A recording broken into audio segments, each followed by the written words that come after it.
everybody. Thank you for joining the Small Business Bootcamp for this Friday morning.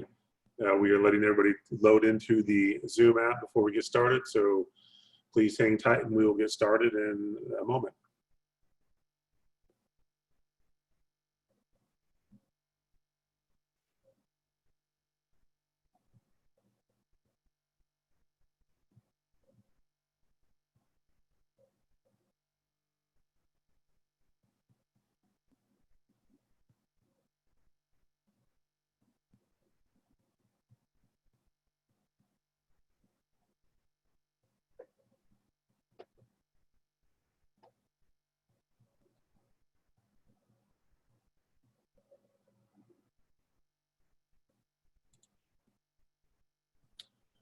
Hi, good morning, everybody. Thank you for joining the Small Business Bootcamp and Resource Collective this Friday morning, July 24th. We're thankful to have you all with us today. I'm Robert Theobald, the Small Business Ombudsman and Vice President of Small Business Services at the Arizona Commerce Authority, and we welcome you today. First, we want to start by thanking our community partners. We could not do these bootcamp sessions without their support and expertise and content. They have been phenomenal to work with over the past weeks, and we look forward to working with them in the future. So the Small Business Bootcamp and Resource Collective is designed to help small businesses return from the COVID crisis even stronger. It's a statewide initiative working with our community partners, and is a daily bootcamp and resource collective through the end of July. We have been running these bootcamp sessions since the beginning of May daily, and those sessions can be found on our bootcamp website. They're down at the bottom of the website, the web page. You can find the archive that includes all those sessions that have been recorded, so you can go back and view them along with the materials that were used in each presentation. As well, on that website, you can register for the upcoming sessions that we have planned for the rest of the month, and for the future plans that we're going to continue on as we move forward. Additionally, as part of the bootcamp, we have our resource collective, and this website includes all the materials and tools that have been provided by our community partners to help small businesses be successful in return and work through the COVID crisis.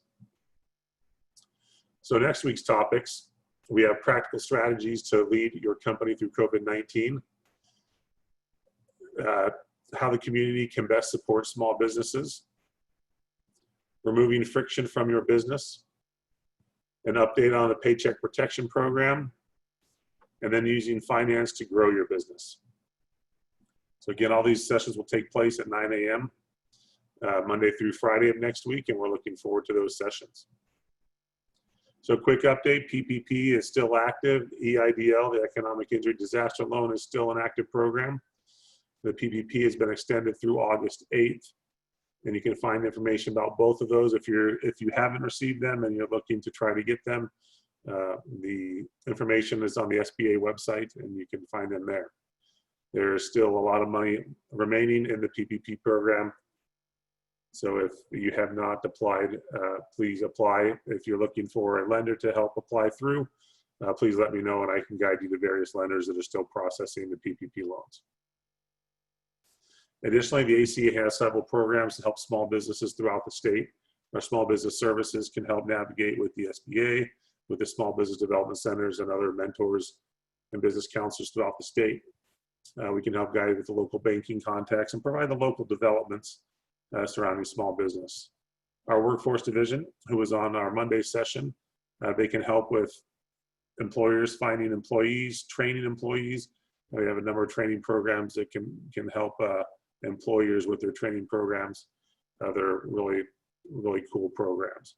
And then our Arizona MEP, our Manufacturing Extension Partnership, is a nation-leading program to help support manufacturers throughout the state.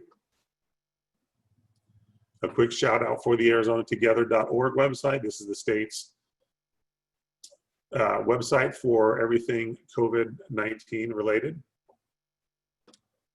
And then our additional resources that we have in our bootcamp and resource collective for the guides to help small businesses through all different industries navigate the COVID crisis and return stronger. So to help stay informed of all the information related to your business and the COVID crisis, you can follow along on our website, azcommerce.com/COVID-19. And we keep that updated constantly with all the new information that comes out. So with that, we're glad to have Taylor Wellman back for part 2. She presented last Friday. If you missed last Friday's session, I encourage you to go back and watch that. And today is part 2 that ties in with that session. We're really excited to learn more about how video can help impact our businesses. So Taylor, we're going to turn the time over to you and let you start your presentation. Excellent. Well, thank you so much again for having me. I am super excited to continue this conversation. And yes, if you did not see part 1, it's going to be really crucial that you watch part 1 to really be able to utilize part 2 to the fullest. But we do have a lot of content to go through. We're going to talk about how to search engine optimize your videos. So many people will create great videos, but then they just throw it up there and hope for the best. And so we're going to talk about how to position your videos to have the highest potential to get organically found. And you can already hear my speech is a little fast. I'm originally from the East Coast. And I'm going to be using my East Coast speed in order to get through all this content. So please take notes. We will have a small amount of time for the end to answer any questions you might have. And then I'll provide you my contact information at the end. So if you have additional questions, we can always have a deeper conversation later. All right, so let's hop right to it. This is the video distribution roadmap, and the key is that we don't want you to collect digital dust. And so you are this little red car on the upper left-hand corner of this graphic, and we're first going to be taking a trip down to YouTube lane. And the reason why I always go to YouTube lane first is YouTube is the #2 used search engine. It's not a social media platform, it is a search engine. And so if you are putting your videos on YouTube, you want to make sure that you're search engine optimizing them so you have the highest potential to get organically found. So that means found before you even spend a cent on ads. And so we're going to be talking about the 9 steps to YouTube optimization. Here are the steps. Number 1, it's having an optimized title. That means 70 characters. And the first 30 characters are what is seen by the viewer. And so that means that, you know, when they're scrolling on the wall, when they're searching for an answer, those first 30 characters are going to be seen on the wall. And those additional 40 characters you really want to use for that search engine optimization, adding some keywords into there. Then we're going to want to do a description. And you're allowed up to 5,000 characters on the description. So you need less than half to be considered search engine optimized. You need 2,000 characters. And you want to write that in a 4-part format. Part 1 is going to be a short summary with a link back to your website. And anytime you do that, you need to make sure it's a full http:// you know, so forth, the whole URL. And so if it's a very long URL, you might want to consider making it a bit.ly link. So that way it's nice and short, but still clickable. Part 2 of your description writing is going to be a full transcription about that particular video. Part 3 of your description writing should be a general explanation of who you are, what's your business, and what you do. Then part 4 of your description writing is that stay connected section. That's where you want to provide additional links to your websites and to your social media sites. Now, step 3 of your optimization is your tags. Tags are not hashtags. They do not have the # sign ahead of it. It is just words and phrases that you want to be found for. And so, for example, your name, your business name, and your actual name are very searchable. You want to make that a tag. So if someone is searching for you, that they're going to find your videos and maybe not your police reports. And then number 4 is actually extremely important. That's your custom thumbnail. People will choose to watch a video because the title is saying it's going to answer their question and the thumbnail says it's going to answer their question. And so a good thumbnail should have an image of a smiling face. People typically like to connect with other people, as well as some text, because just from that thumbnail alone, people should be able to tell what that video is going to be about. Then we have end screens. End screens are elements in the last 20 seconds of a video that is going to encourage people to watch more of your content, subscribe to your channel, and then also once you've reached certain thresholds on YouTube, you're going to be able to add clickable links directly to your website. And so it gets people onto your site even faster. Cards are very similar to end screens in that they can do the same features. However, they can be placed anywhere within the video. You don't have to wait for the 20 seconds at the end. Number 7 is correcting your transcriptions. It's extremely important to make sure that the transcriptions, those closed captions at the bottom, are fully correct because Google actually reads those transcriptions for search results. In addition to that, by taking the time to do this step, it's going to help you when you post to other platforms, and we will be explaining that during this training today.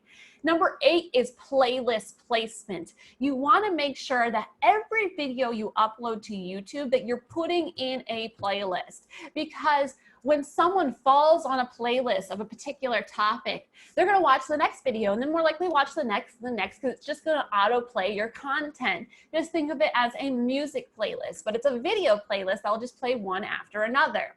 And then lastly, location tag. Many of us have brick and mortars, or we just want to really focus on a particular location. And so go ahead and put in that Google Map location tag. Remember, YouTube is owned by Google. And so this is really why we want to spend the time to do these optimization steps to not only please YouTube, the number 2 used search engine, but please Google, which is the number 1 used search engine. And so right now what I'm going to do is I'm going to switch the screen that I'm sharing, and I'm going to give you a little bit of a live demo to, re-explain those steps and really show you where some of those steps are. So let me go ahead and just switch the screen that's being shared. Okay, so right now you should be seeing my screen. Don't mind all the tabs that I have up. By the end of the day, it's never this crazy with tabs. But basically, this is what the screen's gonna look like when you first upload a video. And I did that originally by clicking create. I started uploading prior to the start of this call just because sometimes the upload takes a little bit and I wanted to make sure we had access to the screen right away. And so always click on create, and then you would go upload video, and then it populates this page. As you see the title, it's just going to populate whatever title the video has. So whatever your video file has, it's gonna have that title, which many times we do not title videos in a way that would be considered search engine optimized. Now this particular video is actually one that I was hired to be a spokesperson for, so I'm talking to gamers about some game. I forget even the name of the game. Anywho, let's pretend for our purposes of training that it's not a gamer video, and maybe I'm doing a review on these headphones. And so, you would want to think about, okay, what is a good title for me to do? And you can see once I click on the title box that it's going to show here that it currently has 16 out of 100. So you're allowed up to 100 characters in total, but really you want to go ahead and come up with, what's that 70 character title. And so a quick example for something like this could be video review on, XYZ, I forget the exact name of these headphones, how to sound clearly on video. So that is only 63 characters, not bad. Obviously the title probably is an XYZ headphone. So when I put the exact headphone title on there, then, it's going to possibly be a little bit longer. It's a video, so depending on my character count, I might just say, demo review, so you're getting a demo of the sound of the headphones, something like that. But basically this first section is what I want to be clean for the person who is looking for an answer about this particular headphones. Normally when people are about to purchase equipment, they're going to be searching that exact name of the equipment. So you'd want to put that in there. And then notice I kind of did a little tilde. It just looks more attractive to then separate the second half, which is more so my search engine optimization half. And how to is the #1 used search phrase. And so the more you can use how to in your titling, it's going to help with your search results. Okay, and so then the next step here is your description. Once again, when I click on description, you're going to see here already that there's 923 characters out of 5,000. And so you'll notice that when I started uploading, it already has all this content. This is part 3 and part 4 of the description writing. Remember, I shared that part 3 is going to be that general explanation of who you are, what is it that you do, what's your business, and part 4 is that stay connected section where you're going to want to add additional links to your websites and social media sites. And you can save a ton of time with your optimization by putting this information in your upload defaults. And so make sure that you complete your upload defaults before uploading videos to YouTube, just so you can save a lot of time. Then what I would do is a hard space, and then I would put part 1 section in here. Once again, it's going to be a summary of the video with a call to action link. And really, you want to put all that information within 3 to 4 lines. And I mean literally lines, like this is 3 lines, although it's only like 4 sentences. Because the first 3 to 4 lines is what's seen before someone would have to click on show more. And so really within that first little top sneak peek half, we want to know what this video is about and then a call to action. Because remember, we're business owners. We're not just here to be YouTube content creators. We're here to get people to either purchase your service or purchase your product. And so make sure you add then that full URL on there so it's clickable.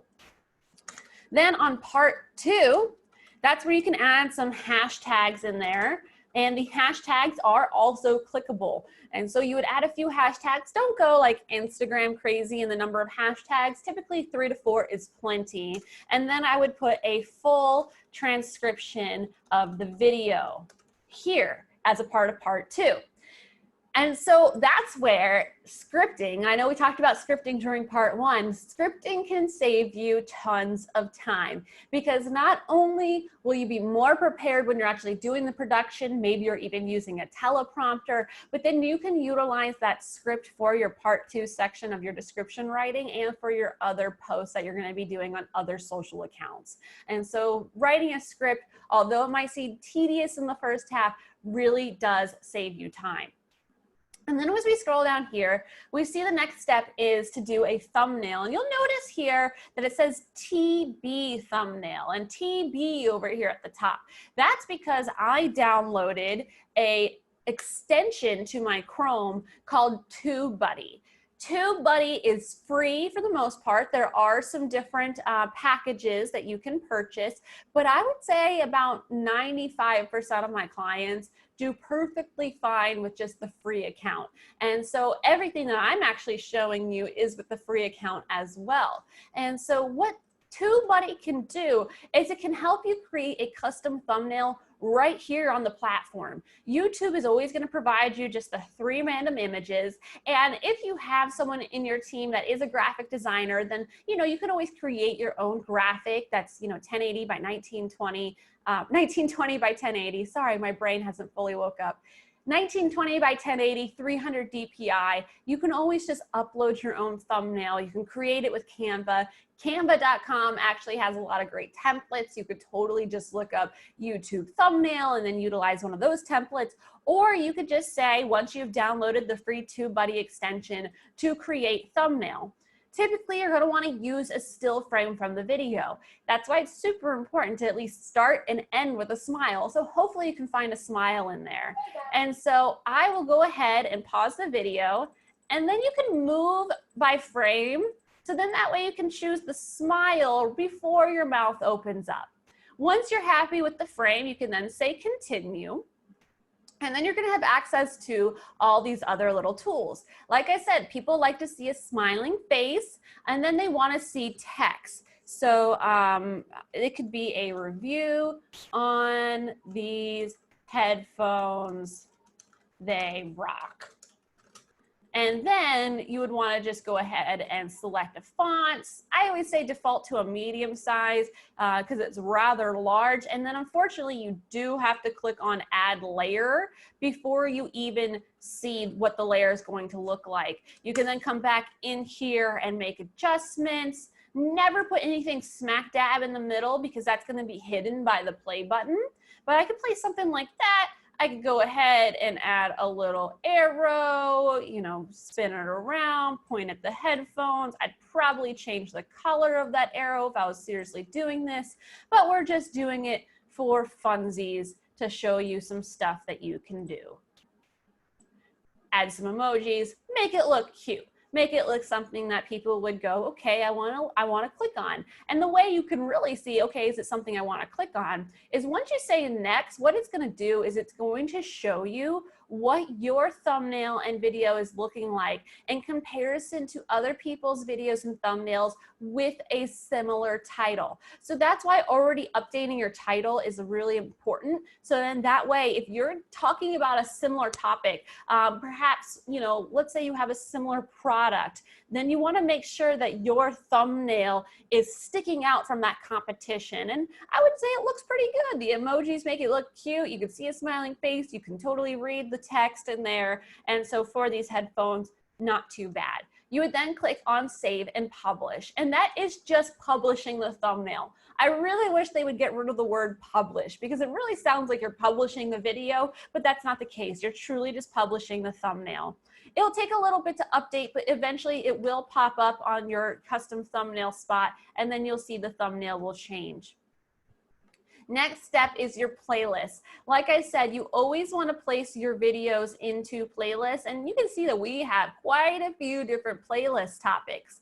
And so really you would want to place this video on any playlist that it makes sense to be a part of. So obviously this one would be, you know, equipment recommendations, and then it could be video marketing tips and how to do video on your own. You know, that this information is all to teach people how to do videos on their own. And then you would go ahead and click on done. So as you can see, the custom thumbnail has now populated. It does take a little bit, so just relax. It eventually will come.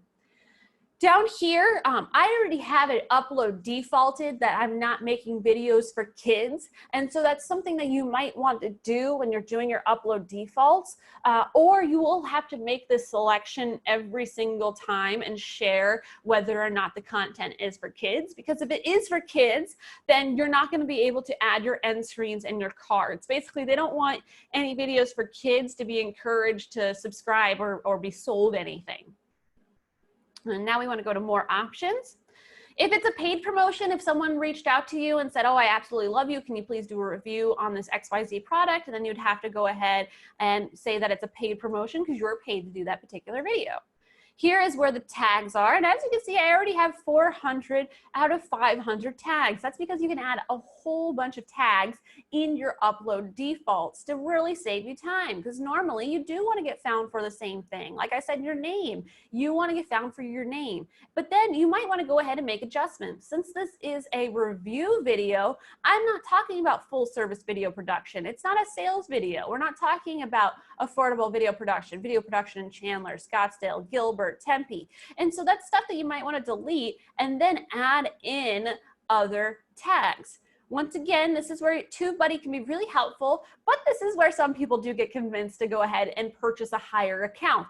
Under the free account, it's only going to give you 3 suggestions for the tags to add, you know, according to the video that you have.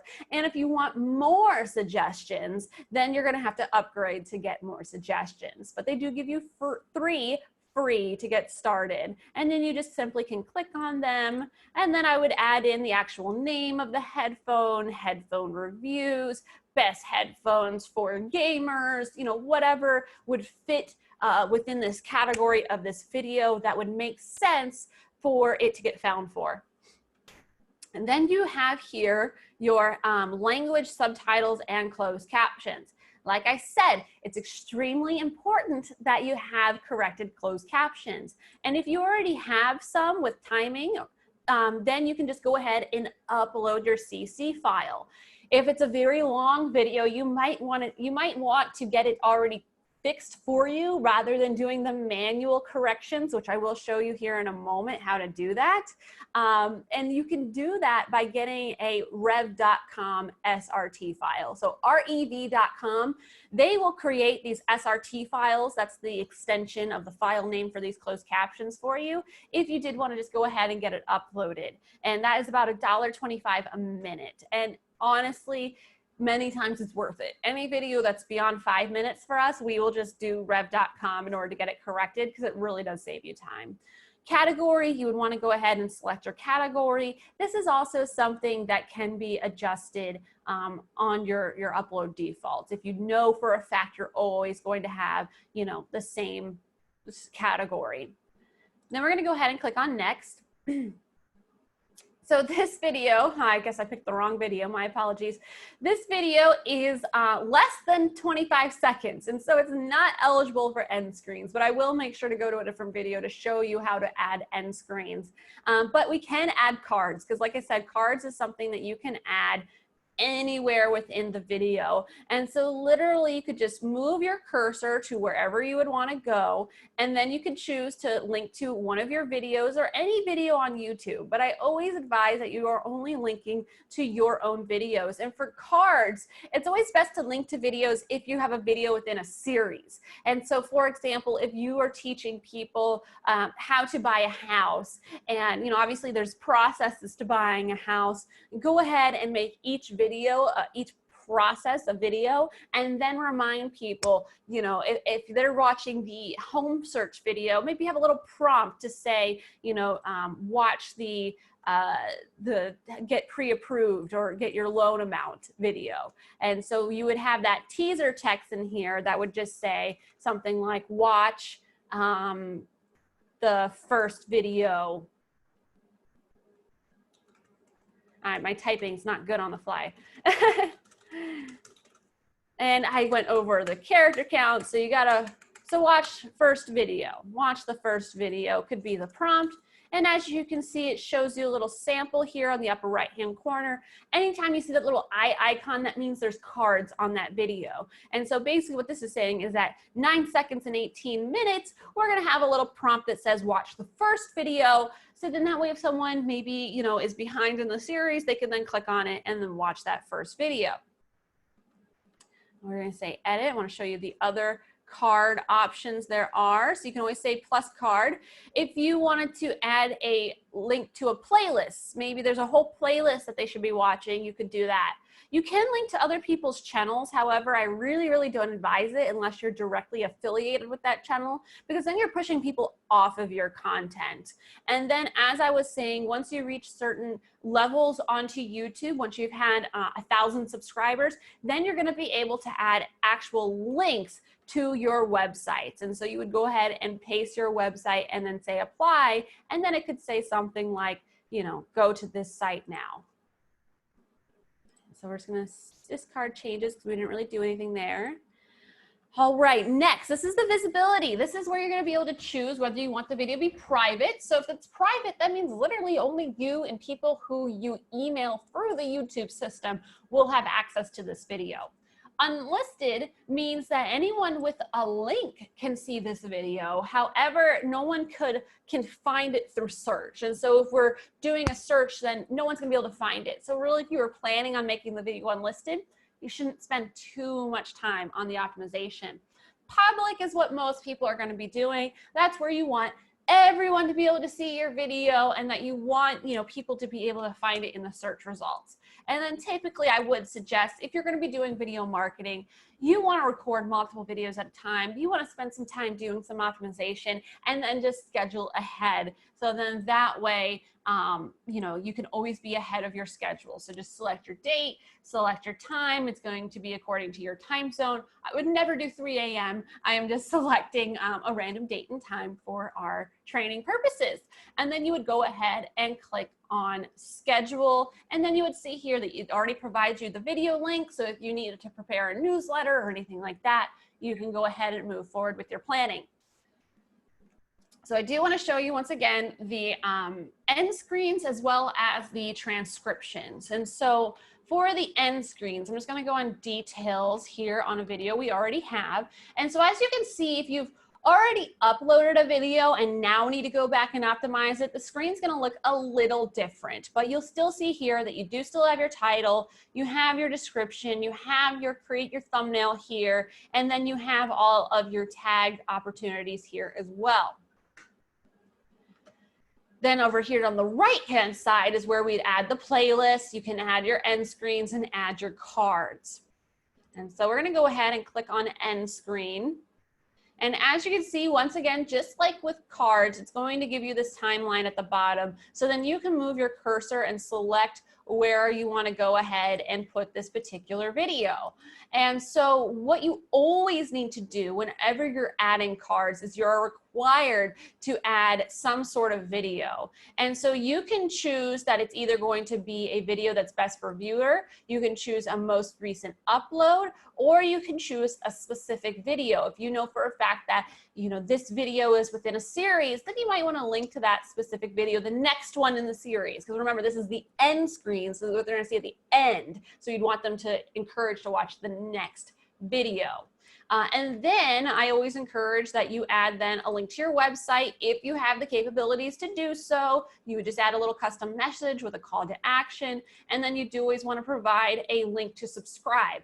That subscribe button is always going to look like the profile picture. So whatever you have as a profile picture, that's what's going to populate for that subscription button. And so if someone were to hover over that button, it would then shoot out, say subscribe, people can click on it and quickly become a subscriber. And so as a minimum, you need to have the elements on for 5 seconds. However, you can see it does take up the whole 20 seconds, typically as a default. And so you just want to grab these little arrows and then you can move it around, make it only 5 seconds. You can see here that this is the preview of the box. And so you would just want to move it around to where you would want it. You just cannot have any overlapping. So if I do that, you'll see that there's red. We need to make an adjustment. We need to change the placement of one of these so then that way it's not red.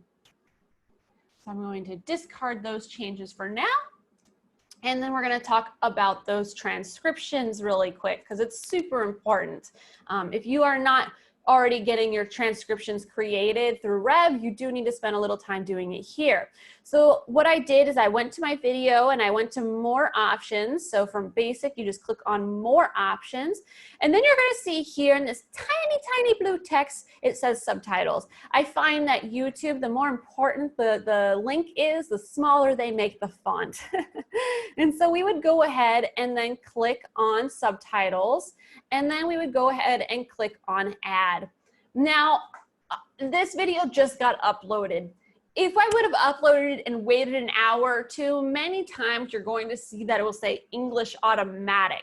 And so then you can go ahead and just edit in your transcription that Google already found. It can really save you time because I will tell you what, in the last 6 years or so that I've been doing this, YouTube has gotten so much better at listening and putting the corrected transcription. 6 years ago, it was terrible. It could not listen very well at all. But if it did not already have transcriptions on there for you to correct, you can go ahead and then you would just play your video and then you would type. And you can see there that when I start typing, it stops. And so then that way you can just type and then play and then type and then play. And so then once you have fully added your transcription, you would then be able to say set timing. It would then time everything out and make everything perfect for you. So when you do have corrected transcriptions, for example here, more options is how we get to our transcriptions. I would say go to your subtitles. You can see how this is published by creator. If I went and clicked on edit, this is what it's going to look like when it's all said and done. It's going to have the timing on there and it's going to have each phrase. And this is what it would look like too if it was on the English automatic setting. And then you would just simply click on edit and then you could go on the left-hand side and then edit the content. But what you do need to do is once you have your corrected transcriptions, you can go ahead and click on actions, and then you'd want to download the SRT file. So that is your subrip text file that you can then utilize on other platforms. So then that way you have your transcriptions for this other platform. And so I'm going to go ahead just for training purposes, click on that SRT, and then I will have that ready for us on our next example here. So let me just go ahead and so that was a very, very quick live demo. Like I said, we're trying to get through a lot of content in a short amount of time. But once again, the key is that we don't want you to collect digital dust. And so when you do those 9 steps to YouTube optimization, you can then use the embed code of your videos to embed your videos to your websites and your newsletters. You can use the direct link to your email signature. You can use a direct link to Pinterest. Although if you're using Pinterest, my biggest suggestion is to create a video that's attached to your blog. And so you would actually upload the video, but then link back to your blog. So you can actually directly upload videos to Pinterest. And then you can also use your YouTube link to post directly to LinkedIn and Twitter. These are also platforms that you can directly upload the video, but at least I know for LinkedIn, it saves you a lot of time because it's already gonna pull all those optimization steps to the LinkedIn platform. And so that means if you have cards, if you have end screens, if you corrected the transcriptions, all that information is going to get transferred over to the LinkedIn platform as well. And so, right. Then we have Patreon. So Patreon, we're not going to spend too much time on because that can be a whole hour course in itself, but that's really good for anyone who is looking to have a membership site without paying for the web hosting of a membership site right now. And so it's completely free for you to create. You can create different levels for people to be a part of, and then right there you have a membership site. And so that is Patreon, and you do have to use your YouTube links or Vimeo links in order to post videos to Patreon. So that is YouTube in a nutshell. And as you can see, not only is YouTube important to have it fully optimized for the purposes of it being the #2 used search engine, but by having it optimized, it can help you posting to other platforms. So the next step that we're going to take is Facebook. As you can see, Facebook lives on the opposite side of YouTube because they hate each other. Facebook wants to be YouTube. Facebook wants to be the head honcho of your attention. And so you always need to directly upload videos to Facebook. If you're not directly uploading them to Facebook, if you're just providing a YouTube link, that video is not going to see the light of day. You could totally do the test. Take the same video, upload it directly to YouTube, and then upload directly to Facebook, and then also post a YouTube link, and you'll be amazed at how few views that YouTube link gets in comparison to the same video you directly uploaded to Facebook. So luckily, Facebook optimization doesn't have nearly as many steps, but they're still very important. #1 is your title. The title is something very basic, just something that you would be able to know what that video is. Then we have in there description, and that's not going to be a 2,000 character description. Really think about the post content. How would you structure the post? What emojis would you put in there? What tags would you put in there? What would you be saying? For your tags, you do not need, and you can't even have 500 characters. You're gonna need about 5 or 6 tags. And typically you wanna think about and see what are those suggestion tags that Facebook is showing you, because those suggestion tags are connected to their ads. Then we also have custom thumbnail. That's still very important. And so many times I will just take the custom thumbnail that we created on YouTube and then just utilize that same thumbnail. And then last, and actually the most important step for your Facebook video optimization, is your transcriptions. And so that's why I downloaded the transcriptions, but notice in red that it says .en_us.srt. You need to add in that .en_us for Facebook to know that it's an English American dialect for that SRT file. It needs to have that particular label on there. So once again, we're gonna go ahead and do a quick live demo so you can really see where those various steps are. So here in Facebook, this is only stuff that you can do on your business page. You cannot do it on your personal page. And really, Facebook wants you to be only promoting your business on your business page. And so always make sure that you have a brand page, a business page where you can then do all these steps. And yes, it does say photo and video right here. However, you're not going to have access to all those optimization steps if you just simply click on photo video. And so what you want to do is you actually want to go to more and then click on publishing tools.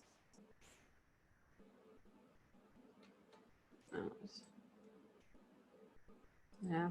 Okay. So then once you're on publishing tools, go ahead and then say create post. And then you want to choose the photo video, upload photo videos, and open. Now you can see that it brings you to this particular page. As I shared, you're just going to go ahead and just put a basic title in here. And then on your descriptions, this is where you're going to want to add your post. So you can tag people, you can add your little emojis, add basically what you would do if you were making a post for this video. And then you can see here under the tags that you go ahead and then you would think about, okay, what's this video about? This is a video, and then you see here that it shows some options. And if you see that your video has one of these options in it, then you would want to click on it. Now, it's not fighting video games, so that does not work, but you do want to think about, okay, what is this video about? And is there one that then connects with it? So headphones, there isn't anything there, but it is about headphones, so you can add it. But if there are tags that are being populated that you can click on, that's going to be better for you to use. Thumbnail. Once this fully uploads, you'll see that there's going to be auto-generated images to choose from, just like YouTube, but they do give you more options. Typically, it's not going to be that perfect thumbnail that you're looking for. And so that's where you could go ahead and say, add image, and then just add the image that you created on YouTube, Canva, Photoshop, wherever you created your thumbnail.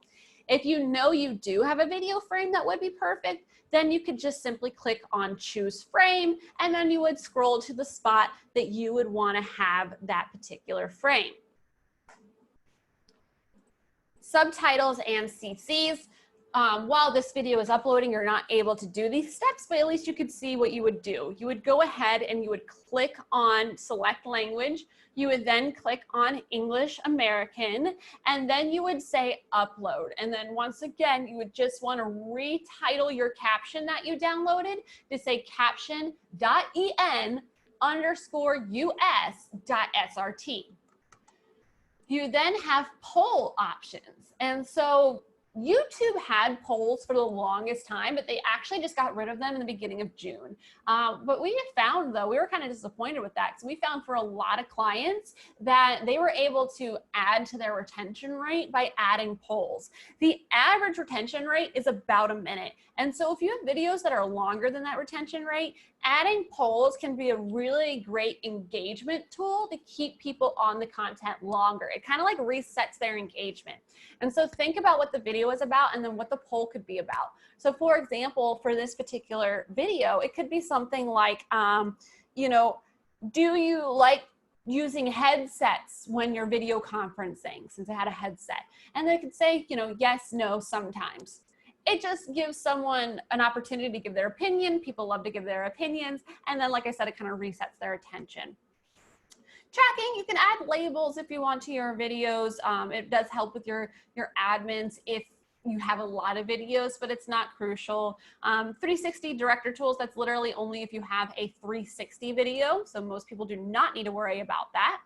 And then you'll see here when I go to that next step, the publishing options, that you're going to see this little checklist of before you publish. So this video should be HD. It's probably still just fully uploading. I know it says 100%, but it still does processing in the background. So eventually you'll fully process to be HD, because I know we recorded in HD. It's actually 4K, so it's beyond HD.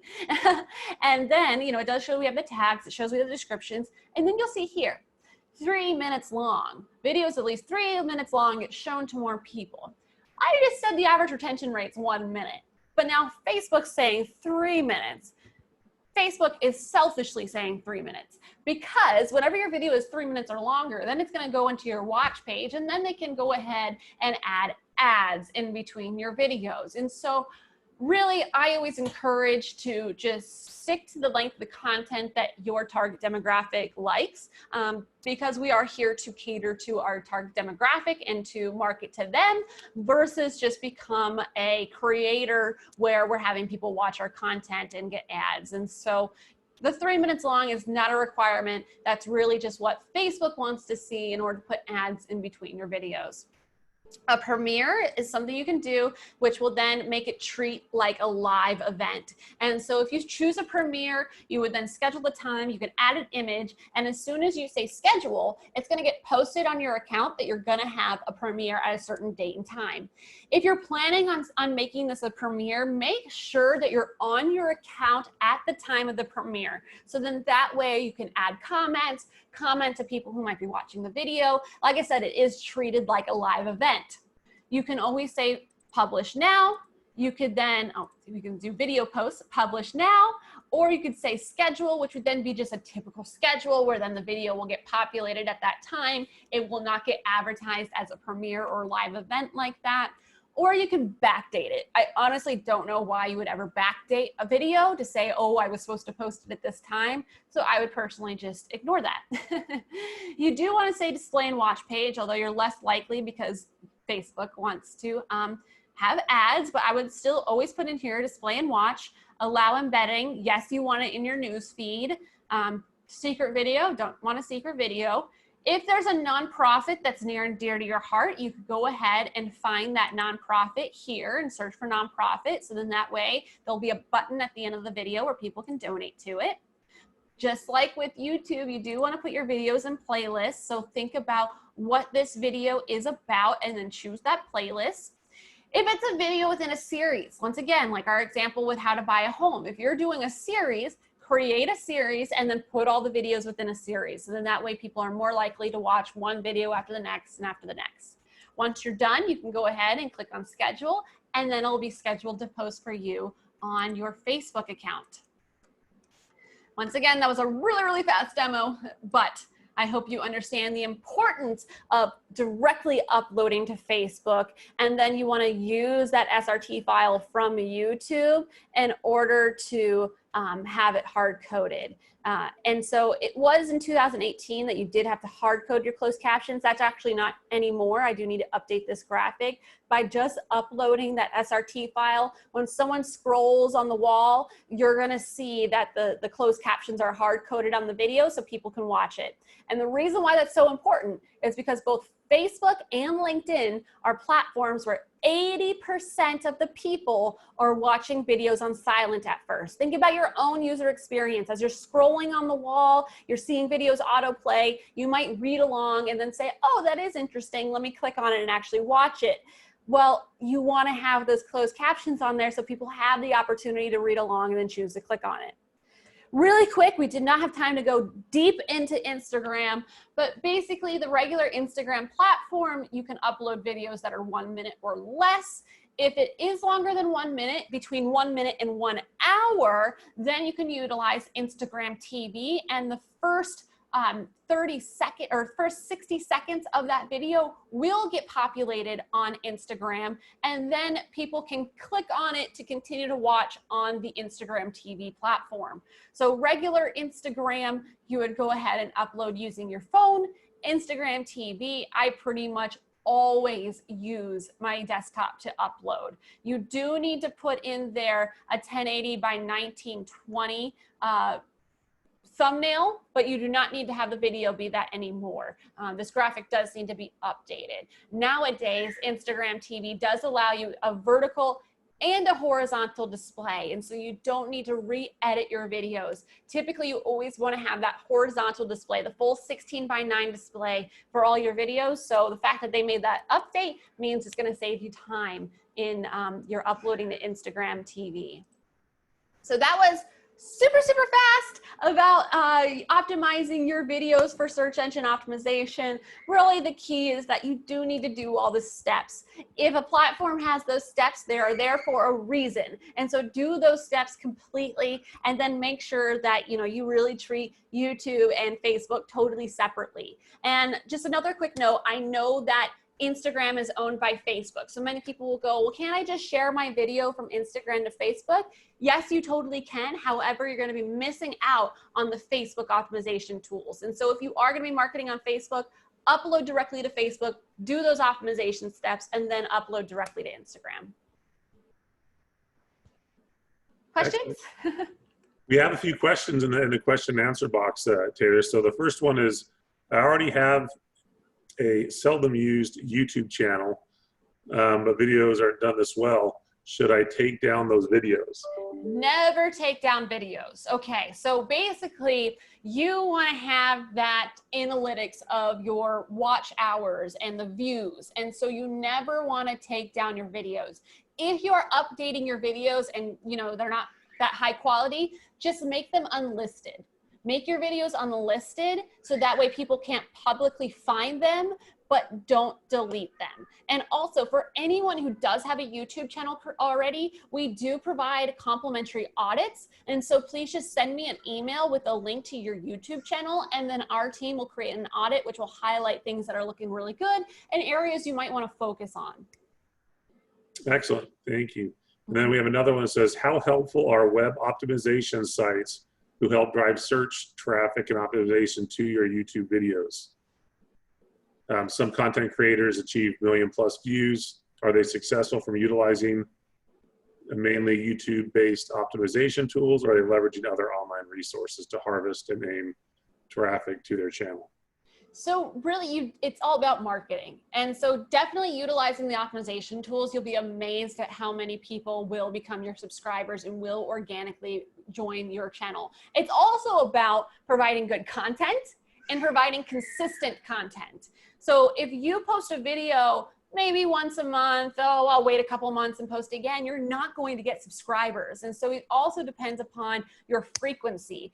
So I have one client who, very niche. He does welding videos, artistic welding videos. He welds sculptures and things. He has about 5,000 subscribers, and that was all organic. And that's because he just posted one video a week consistently for several years and provided content that people wanted to see. And now he's making $1,000 a month on YouTube just through the ads because they're monetized. So I hope that answered the question. So yes, you can use third-party organizations to help you drive traffic, but you also can be really successful by just doing all the organic optimization steps and then being consistent with your posting. Excellent. And then another question is, how much correlation does time length of your videos play in the overall success of your content? Mm-hmm. Is there a duration sweet spot that creators use in producing well-watched videos? Yes, so that really does depend on your target demographic and on your content. And so, if it's an open box video about how to use XYZ equipment or software, then your video can be 10, 15 minutes long. And as long as it's detailed and something that people want to learn from, it's a successful video. If you're trying to do quick tips, maybe your whole advertisement is 5-minute workouts. Well, then your videos better be 5 minutes or less, because that is what you're advertising and that is what your subscribers want to see. My welding client, again, for an example, his videos originally were closer to the 6 to 8 minutes, but when we looked at the analytics, we saw that he only had an average retention rate of about 3 minutes. And so he's brought his videos down to 3.5 minutes to have that higher retention rate. And we did see that his revenue has gone up from about $550, $600 a month to now $1,000 a month and close to it. And so that's where really looking at your analytics is going to give you the answer of how long people are really watching your videos. And so how long should you keep your videos? Excellent. That's all the questions in the question and answer box. I know there was a lot of content shared, and we're getting close to that time, and I know we both have hard stops. Taylor, what would be the last closing comments you'd like to share before we wrap up today? My closing comment to everyone would be, I know I shared a lot of different platforms. You do not need to be posting videos to every single platform. Really think about who your target demographic is and where are they spending their time. And then focus on uploading your videos to those various platforms. So if you're trying to connect with a 35 and up woman demographic, well, then you would really want to be focusing on definitely always number one, YouTube, then Facebook, and then Pinterest. Versus if you're trying to connect with real estate investors, then you'd want to focus on YouTube and LinkedIn. So really think about who is it you're trying to connect with and then spend your time where they're spending their time. Do you have suggestions for platform targeting an international audience? Definitely YouTube, honestly. It's amazing when I even look at my own analytics, the majority of my subscribers are international. And so YouTube's really, really good for your international audience. And then depending on who that international audience is would then, depend upon what other platforms. So, I would need to know, what is their, who are they? It's just like when you think about us, you can't just say, oh, I want to talk to American clients. Well, are they, family members, business owners? Do they have kids? Do they not? Let's talk about, who these international audience is. International university students. So YouTube. So people are finding all their information through YouTube. People are learning through YouTube, especially more than ever before. That is where people are learning how to do things. And so international students, YouTube all the way. All right, excellent. Taylor, thank you for this awesome session today. There was a ton of information. I was taking lots of notes as well. Great. I'm gonna go back and watch it again because there was so much information. I appreciate it. And we thank you for coming on. Just a reminder to everybody, we will be back on Monday morning, 9 a.m. with next week's sessions. And you can register for those on the bootcamp link. Lisa has posted that in the chat box. So if you want to look at that, and on that same link, you can go to see the previous sessions and the previous weeks that have been recorded, and you can find Taylor's session from last Friday on there as well. So utilize those resources. Everybody have a great weekend, and we look forward to seeing you on Monday. Thanks. Thank you all. Have a good day.